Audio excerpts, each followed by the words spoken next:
Live, local. This is Fox 12 Now.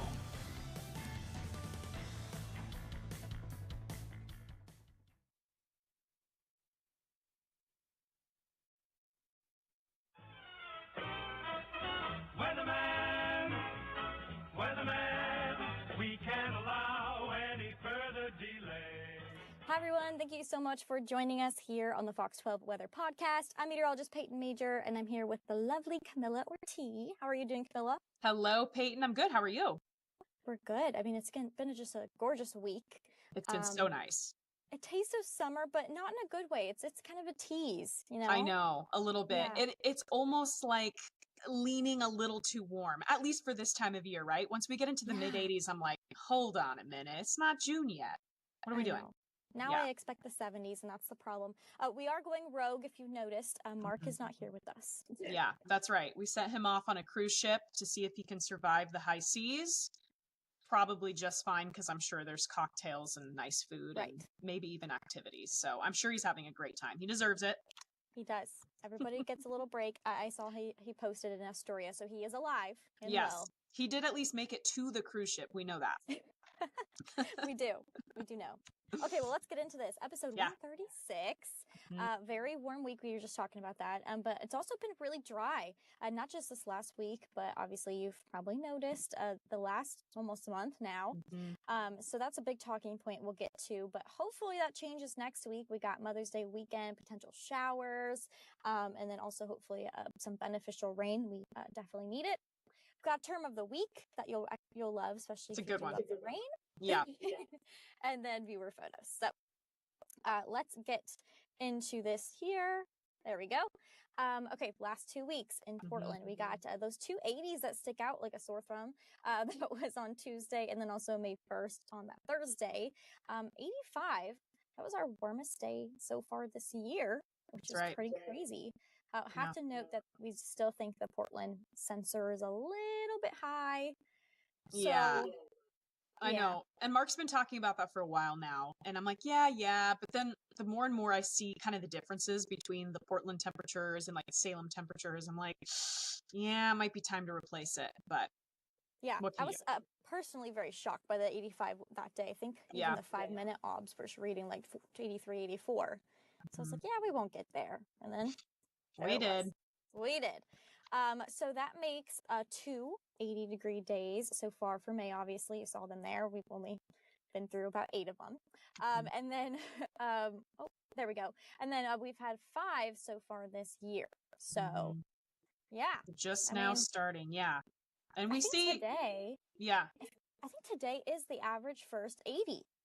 Oh, we should have pulled that graphic in. I didn't even think about that one. Yeah. I think you're right, though. It's early May. Yeah, I'm pretty sure it's actually May 8th. So that would be, if we're listening on Friday, this is on Thursday, May 8th. So yeah, that's funny that we've already had 5 and kind of goes to show how it's been. Yeah, we overachieved. When was that first? Do you remember when the first 80-degree day was? It was like March. It was like late March. It was one of the earliest. Wow. Second earliest? Yeah. Insane. Okay. Sorry, I keep progressing a little too fast. Rainfall comparison. So, we love numbers here in the Weather Center. So I kind of looked through and I was like, all right, how much rain have we had in the last month? So since April 8th, and that 0.31 is honestly very disappointing. Yeah. We want to see way more, especially going into the dry season. Absolutely. It's been dry since April 29th. We've had, I think, 2 days with a trace of rain. But if you've been with us for a while, a trace is not measurable. It needs to be at least 100th of an inch. Yeah. Otherwise, it doesn't count. Yeah. So you might be watching this and going, wait, I saw some drizzle the other day. Right. Unfortunately was not measurable. So normal rain, we should have anywhere from 2.5 to 3 inches between that same time frame. I looked and I think on average, late April, early May should have about 1/10 of an inch, give or take, every day. So kind of adds up with that 4-week time frame. Definitely. Do you want to talk about this, Camila? Sure. So we were just curious, right? We've been watching the drought monitor because, as we get closer and closer to summertime, people are like, oh, should we be worried about how dry it's been? And thankfully, because we had such fruitful snow over the winter, especially in eastern Oregon. Our reservoirs are in really great shape. And so this drought monitor, which is updated every Thursday morning, just showing a little pocket of abnormally dry in northwest Oregon, southwest Washington. So that's not, a panic point by any means. It just means we need a little bit of rain, but we don't see any drought still across the state of Oregon. There is a little bit in Washington. You can kind of see it poking out, but just wanted to keep you updated on that. So we're still in okay shape, but we need the rain. There's no doubt. Yeah, definitely. And I know this gets updated every Thursday, so we'll hopefully have new data by next week. But that was this morning's update, so it's the latest one. Yeah. All right, let's get to the juicy stuff. The forecast. Let's go. The forecast. So tomorrow is going to be really warm. We've been kind of teasing all week that we knew Friday was going to be one of our warmest days. It's not going to be 85 like Tuesday, but still, I think nearing 80 degrees. I've been saying flirting with the 80s. Yeah, saying not definitely. On well, and with that warm sensor at PDX, maybe we hit 80. I wouldn't be totally surprised. Yeah. I would not be either. So yeah, obviously you can see that big ridge overhead, but it's not at its peak, and that's truly just because of our next system that is quickly approaching. This is Sunday evening, so this is now looking at the 0Z run for Monday, and then also Mother's Day. So you can see that area of low pressure. Pretty much right now it looks like it's centrally located over Oregon, but if I zoom ahead, notice what happens. Yeah. This is now Monday morning. It is dipping south. So that's kind of something new. That's a new development with the latest model runs is things focusing south. It doesn't mean that we're not going to see any rain. It just means that the core of the system is not going to go where we thought it would yesterday. Right, which definitely decreases our rainfall just a little bit. We definitely noticed those models backing off as we were checking things this afternoon. Yes. Monday, though, does look like the wettest day, which I know is a big headline, because if you have Mother's Day plans outside, you're probably going, okay, do I need to reschedule or have like an indoor location? Ooh, there we go. Definitely. Yeah. Do you want to talk about this? Yeah, absolutely. And on that Mother's Day note too, we should have almost included that planner. Of course, all these things come to mind now, but yeah, you should be in good shape, especially in the morning.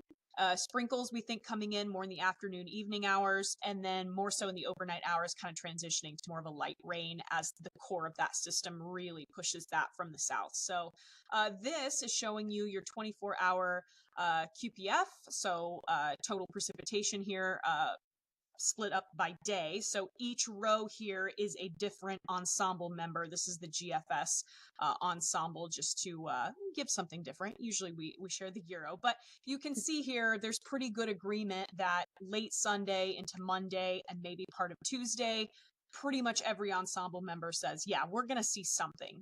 But it looks light. I'm seeing a lot of light green, which if you look over to the legend on the right-hand side, like a 1/4 inch, maybe a 1/3 of an inch. That's kind of what I'm seeing. What do you think, Payton?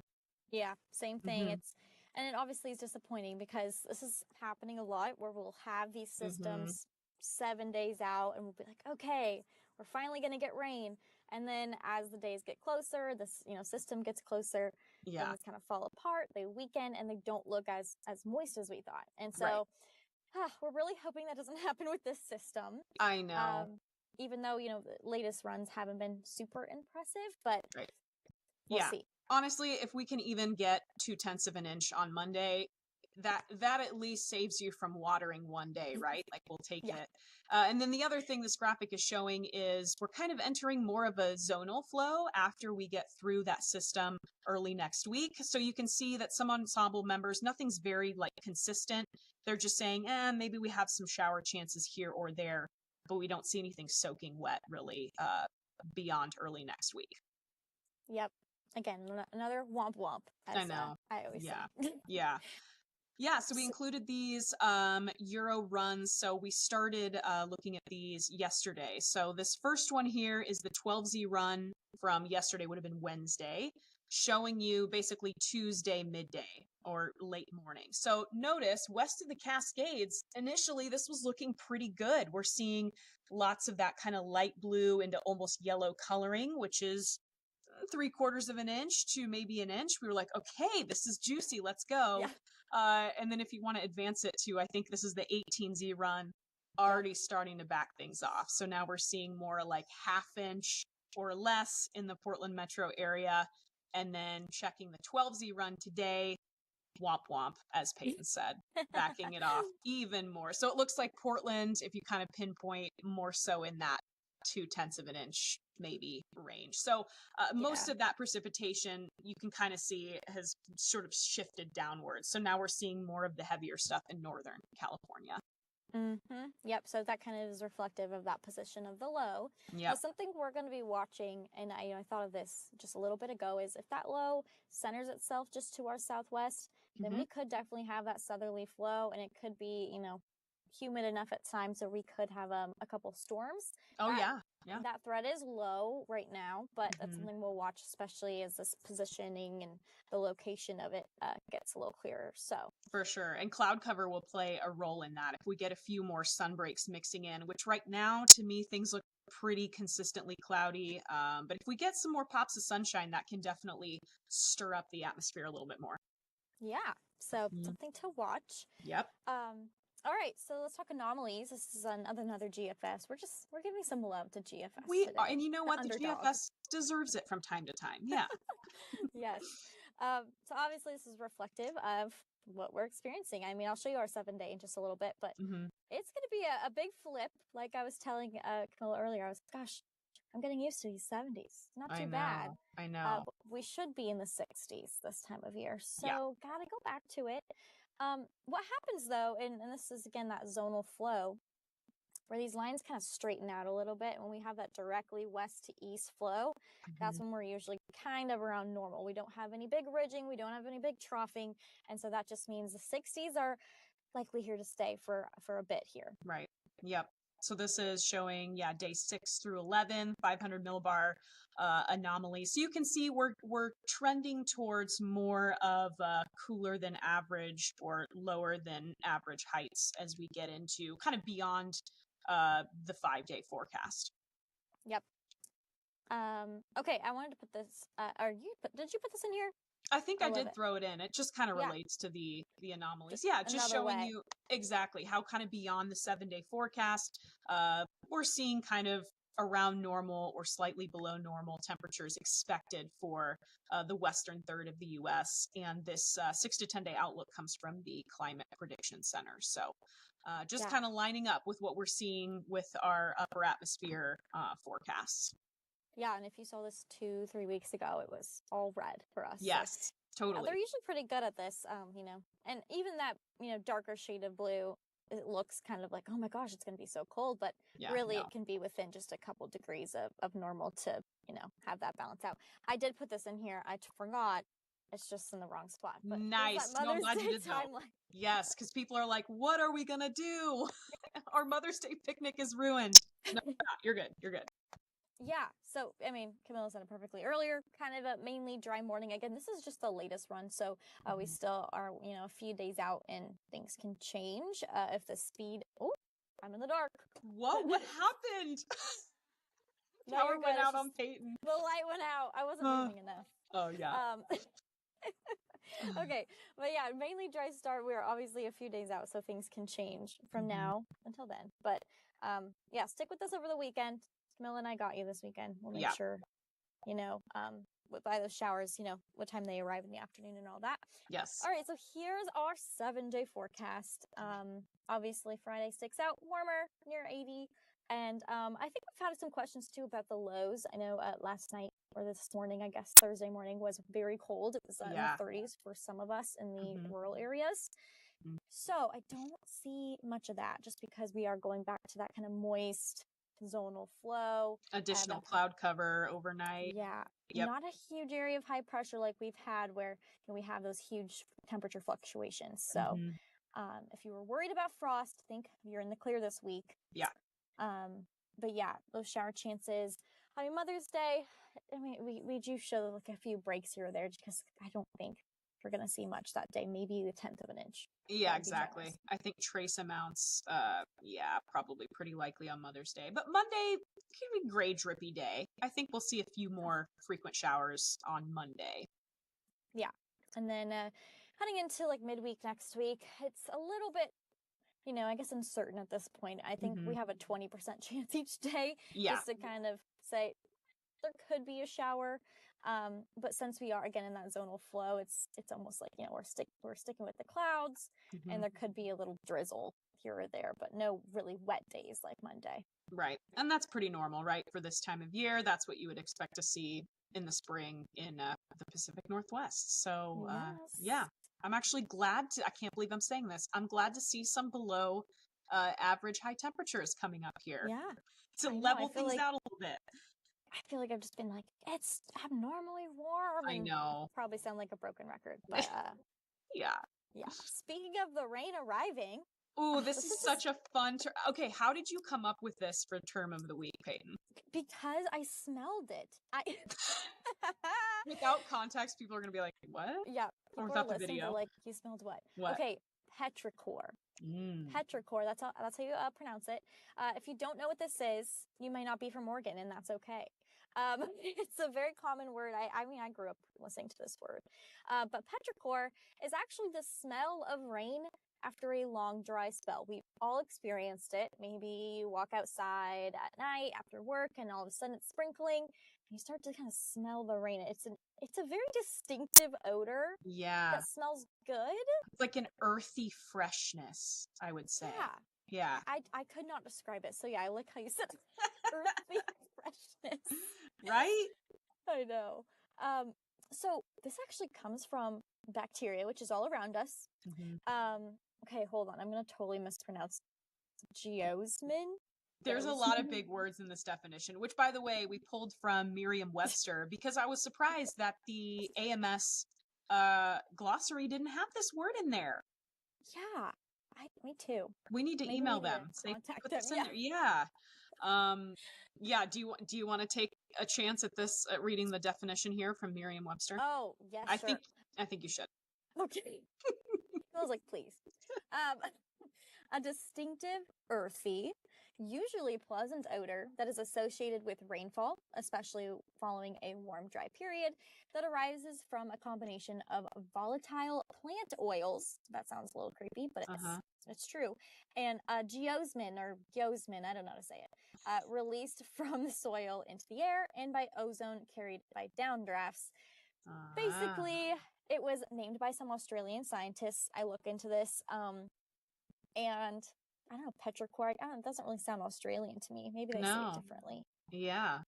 I don't know. The origin of that word, I would need to look more into that. Yeah, it sounds like they just made it up on the spot, which honestly respect. It's a great word to say. Yeah.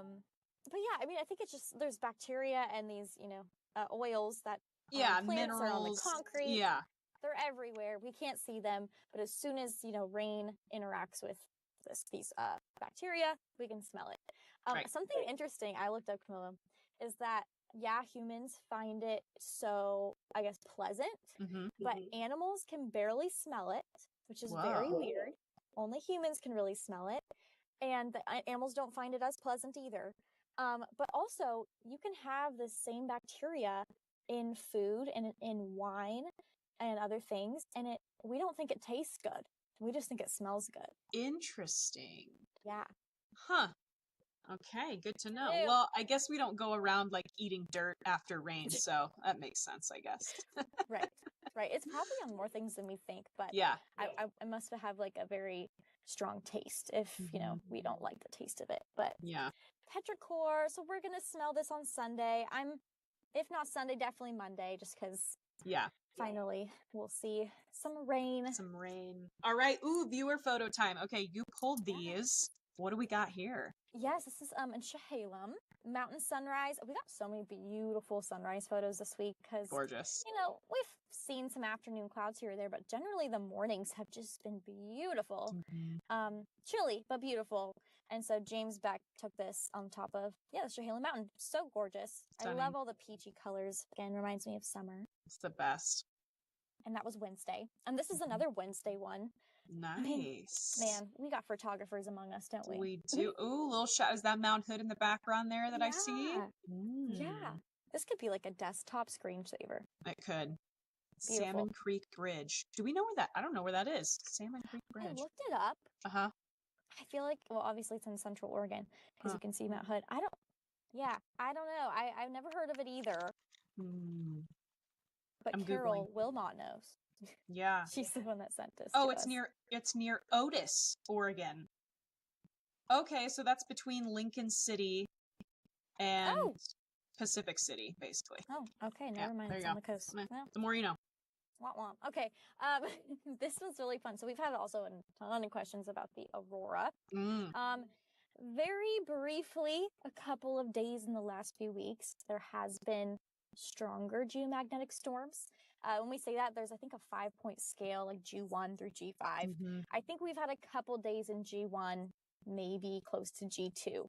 And we need a solid G2 plus to see it, usually in the Pacific Northwest. So Carlos Miguel said that I think he drove like an hour to get this photo, which, gosh, it's so beautiful. It's the sunflowers and a little bit of the aurora in the background. It's at Rowena Crest. Yes. On May 1st. That's nice. Yeah, it's so cool. Have you ever seen the aurora, Camila? No, I still have not seen it in person, and I need to. That is on my bucket list. It's like top of my bucket list. Yeah, it's truly one of the hardest things to forecast. Space weather is not like Earth weather. Yeah. Very different. We usually don't even know there's a strong storm until maybe a few hours before an aurora can happen. Yep. And then, it can happen during the day, but we don't see it. It needs to be a perfectly clear night. Right. But I did a whole thing on this, I think, at my last station where we're in a solar maximum. The sun's on like an 11-year cycle. So the next 1.5 to 2 years, it's in a maximum. So we're going to have a lot of these sunspots or storms that come to Earth. And so that means we're going to have plenty of opportunity to see these auroras. Cool. Probably through the end of the year. I think we hit the maximum in December. So we're on the downtick. But still, that's why I think last May, we had a really good one. Yeah. I remember. Yeah. I think you're right. Yeah, we got pictures from. Was that the one where we were getting pictures from super far south too in the U.S.? Yeah, I think I remember that. In Virginia. That's crazy. Yeah. Yeah. So it can happen, and it's even if you miss it, you'll probably have another opportunity at least through the end of the year. Right. But yeah, as we get into next year, I think it'll be a little more uncommon on that cycle. But yeah, that's our final photo. So amazing. There we go. End of slideshow. Nice. Yeah, we wanted to do just a quick little podcast this week again because we have so much to talk about with the dry and warm, and then hopefully everything flipping next week. Right. But yeah, Mark will probably be back next week unless he doesn't make it off the ship. Unless he doesn't survive his luxurious cruise. I think he'll be fine. I think so too. But yeah, as always, send this to your friends, and we will be back. You can always watch this podcast or listen to it. We always recommend you watch. But we appreciate you. And yeah, if you have any fun photos or if you smell the rain on Sunday or Monday, let us know. We want to know the petrichor. Yes, send us your petrichor thoughts. If you can also bottle it up somehow or turn it into a candle scent, sign me up. Big bucks there. There you go. All right, guys. Well, thank you so much. I hope you have a good night. Please tell us about the weather.